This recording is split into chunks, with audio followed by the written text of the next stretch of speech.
आज की इस वीडियो में हम जानेंगे effects of transfer pricing on departments and overall company के बारे में। मतलब ट्रांसफर प्राइसिंग के क्या असरात होते हैं डिपार्टमेंट्स पे और पूरी कंपनी पे।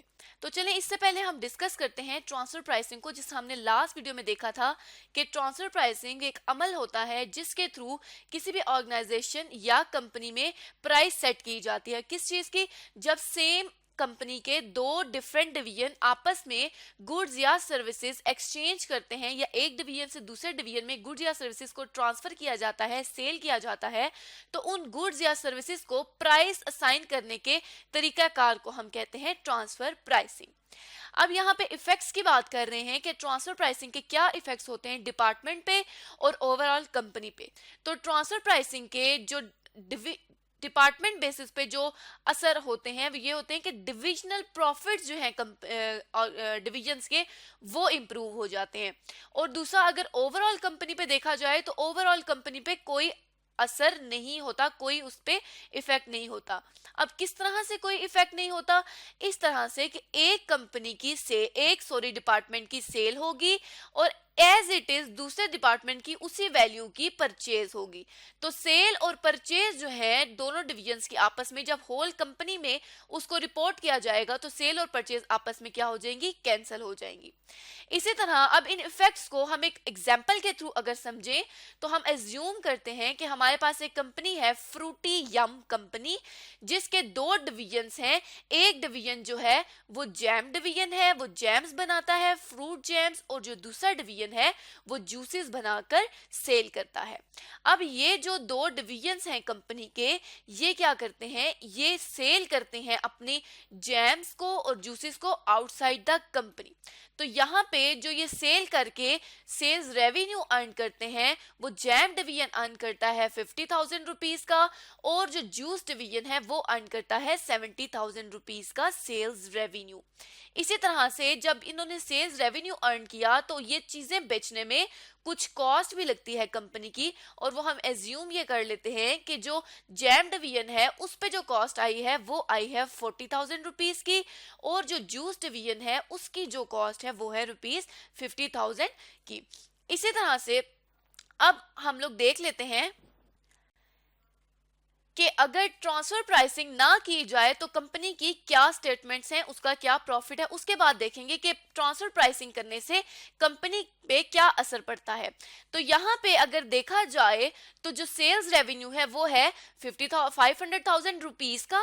इसी तरह से जो जूस डिवीजन का रेवेन्यू है वो है 700,000 रुपीज, और जो टोटल कंपनी FYC हमने लिखा फ्रूटी यम कंपनी के लिए, तो इन दोनों को अगर ऐड किया जाए तो फ्रूटी यम कंपनी का जो टोटल रेवेन्यू आ जाएगा वो आ जाएगा 1.2 मिलियन या 12 लाख रुपए।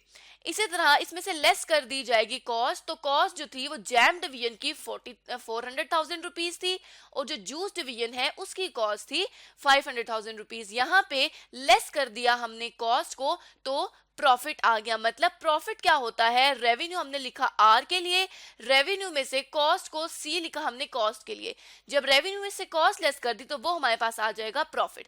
तो यहाँ पे जैम डिवीजन का प्रॉफिट आ गया 100,000 रुपीज, जूस डिवीजन का प्रॉफिट आ गया 200,000 रुपीज, और जो फ्रूटी यम होल कंपनी है इसका प्रॉफिट आ गया 300 रुपीज। और हमने ये एज्यूम कर लिया कि फ्रूटी यम कंपनी की इसके अलावा कोई भी सेल्स या कॉस्ट नहीं है। तो यहाँ पे जो टोटल प्रॉफिट फ्रूटी यम के लिए आया वो हमने देखा कि 300,000 रुपीज का प्रॉफिट आ गया। अब हम एज्यूम ये कर लेते हैं कि जो फ्रूटी यम जो हमारे पास जैम डिवीजन है वो 5,000 जैम्स जो है वो जूसेस डिवीजन को ट्रांसफर करता है, और एक जो जूस की प्राइस है वो हम ये एज्यूम कर लेते हैं कि वो है ₹20। इसी तरह हम एज्यूम करते हैं कि जो जूस डिवीजन है वो 2,000 जूसेस को ट्रांसफर करेगा जैम डिवीजन को, और एक जो जैम है जो जूस है उसकी प्राइस हो जाएगी ₹30। अब इसको इनकॉर्पोरेट कर लेते हैं हम अपनी स्टेटमेंट में। तो ये हमारे पास फॉर्मेट है जिसके थ्रू हमने प्रॉफिट कैलकुलेट करना है और देखना है कि जैम डिवीजन पे क्या इफेक्ट है, जूस डिवीजन पे क्या इफेक्ट है, और हमने ये प्रूफ करना है कि जो फ्रूटी यम कंपनी है उसके ओवरऑल उस पे कोई इफेक्ट नहीं होगा, मतलब उसके ओवरऑल प्रॉफिट पे कोई फर्क नहीं पड़ेगा।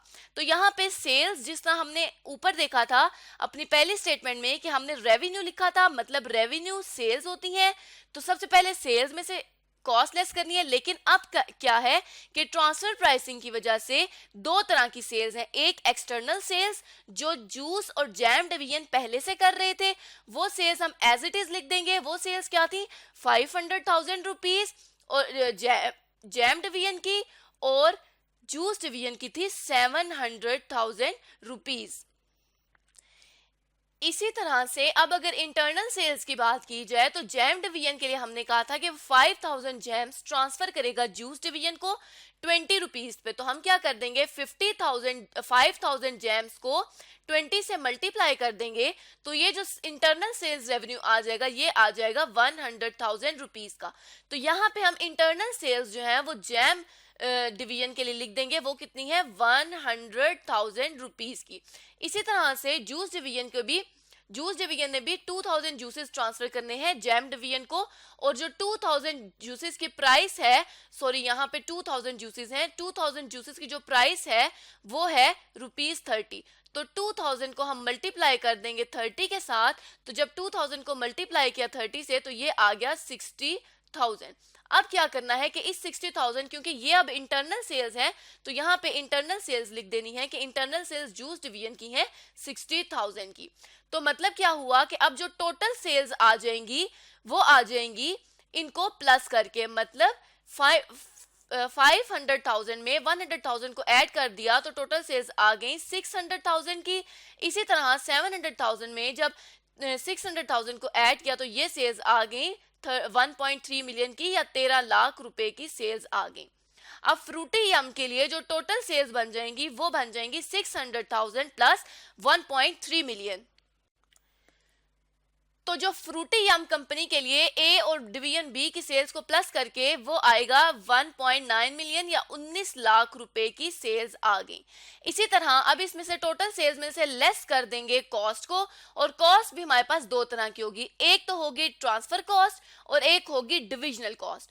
ट्रांसफर कॉस्ट जिस तरह से अब यहाँ पे हमने देखा था कि ट्रांसफर करने से अब जैम डिवीजन है उसने परचेज करनी है जूस की, तो जो जूस डिवीजन की सेल्स है इंटरनल वो ट्रांसफर कॉस्ट बन जाएगी जैम डिवीजन के लिए, जो कि हो जाएगी 60,000 रुपीज, क्योंकि जैम डिवीजन ने जूसेस खरीदे हैं।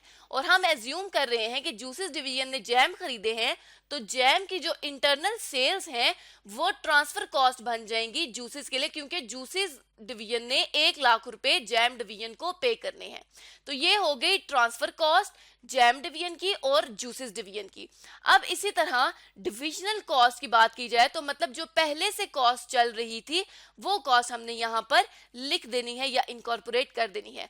तो जो पहले से कॉस्ट चल रही थी वो हमने यहाँ देखी थी कि वो थी 4 लाख रुपए जैम डिवीजन की और 5 लाख रुपए जूस डिवीजन की।